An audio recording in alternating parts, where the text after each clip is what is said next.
আছে জয়ন্তী আচাৰ্যী আৰু ইয়াত সুমি বৰ্মন। আমি আৰম্ভ কৰিব লৈছোঁ জুবিন গাৰ্গৰ সেই বিখ্যাত কবিতা মেটামৰফচিছ।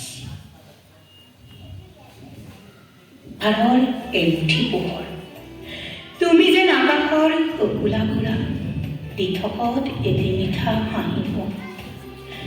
জুবিন গাৰ্গ মাথো এজন শিল্পী নহয়, তেওঁ আছিল আকাংক্ষা, প্ৰতিবাদ আৰু প্ৰেমৰ এক জীৱন্ত কাব্য।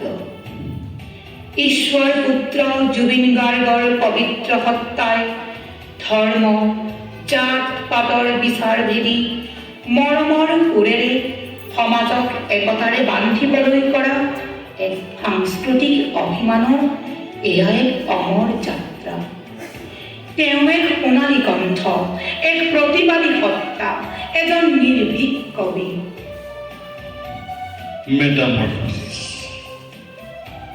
মই যদি ঈশ্বৰ হলোহেঁতেন, আজিৰ মানুহ সৃষ্টি কৰা বন্ধ কৰি দিলোহেঁতেন, নতুনকৈ সৃষ্টি কৰিলোহেঁতেন আৰু এবিধ মানুহৰ দৰে জন্তু, যি মাৰি কাটি খাই বৈ জীয়াই নাথাকি আৰু বহুত কিবা কিবি কৰিলেহেঁতেন।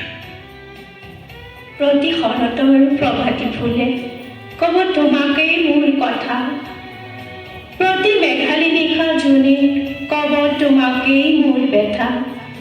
সঁচাকৈ আজি জুবিন অবিহনে ঘৰত তেজ মহমৰ মৰম নেওচি সাগৰ তলিত শুবৰে মন বুলি গীত গোৱা অসমীয়া সংগীতক বিশ্বৰ বুকুত পৰিচয় কৰি দিয়া কিংবদন্তী শিল্পী জুবিন গাৰ্গ ছিংগাপুৰত সাগৰ তলিত সঁচাকৈয়ে শুই পৰিল।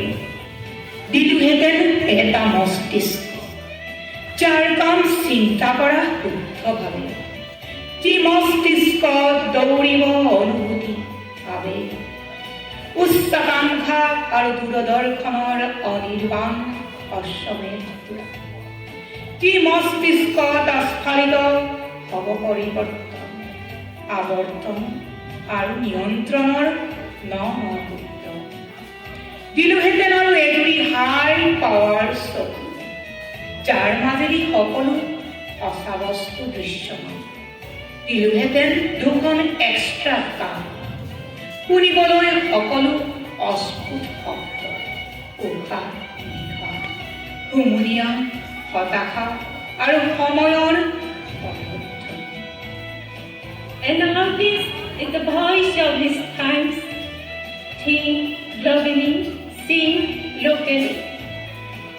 দিলোহেঁতেন এটা সুন্দৰ নিপুতল, যাৰ কাম কেৱল উশাহ লোৱাই নহয়, যি শুনিব পাৰে সকলো দুৰ্গন্ধ, মানুহৰ গা, মনৰ, দেশৰ, পৰিৱেশৰ।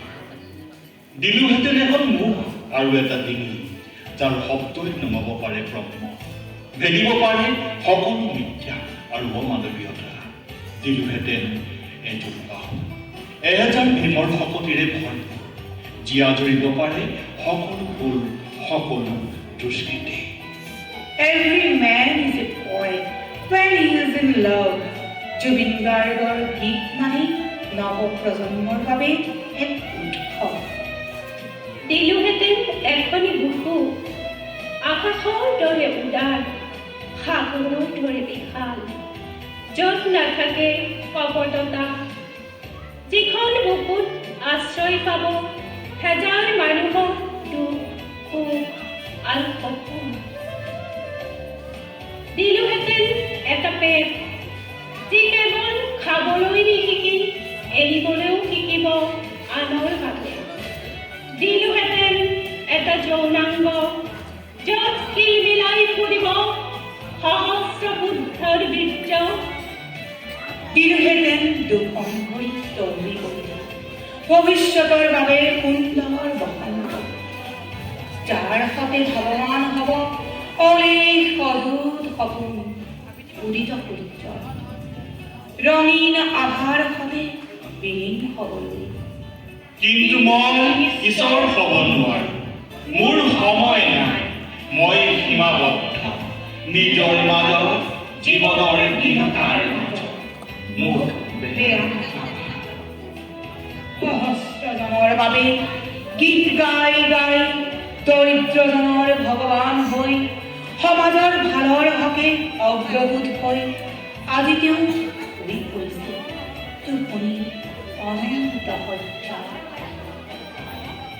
কায়িকভাৱে পঞ্চভূতত বিলীন হলেও চিৰকাল অসমীয়াৰ শিৰাই শিৰাই প্ৰবাহিত হৈ ৰব জাতিৰ স্পন্দন জুবিন গাৰ্গ। ধন্যবাদ।